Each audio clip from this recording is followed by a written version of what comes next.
Sue Ellen Cooper was browsing through a thrift shop, and she was drawn to a bright red hat. She didn't quite understand what it was. What was the connection that was somewhere deep in her memory? And then suddenly behind her, she heard a voice. It was her husband's. As she was trying it on, he said, "You look great in that." Well, that was a confirmation she needed, so she bought it and wore it home.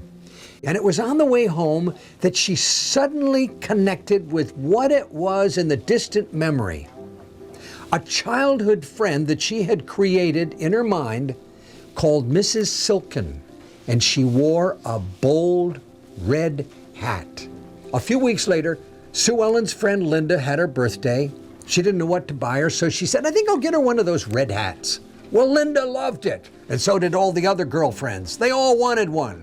So pretty soon, Sue Ellen was buying a whole bunch of red hats, handing them out to all the friends, and she said, "I'm having a tea party at a particular restaurant on a particular day. All you have to do is to wear your red hat and something purple." Well, don't you know, when they walked into that restaurant, they caused a stir.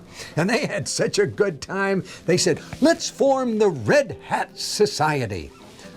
A reporter was sitting nearby, heard the story, wrote it up, put it out on Associated Press, and before long, Sue Ellen was inundated with email from people saying, "We'd like to start our own Red Hat Society." Well, suddenly she was feeling uncertain. Was this the path that she's supposed to be on in life? I mean, it was overtaking her. Before long, there were millions of members of the Red Hat Society. They were having conventions in places like Vegas.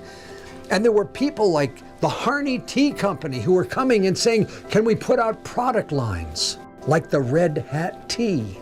And John Harney said to Sue Ellen, "I'd like to tell you about our special tea bag that we have." He said, "It's part silk and part linen. We call it Silken." Silken? As in Mrs. Silken with a red hat?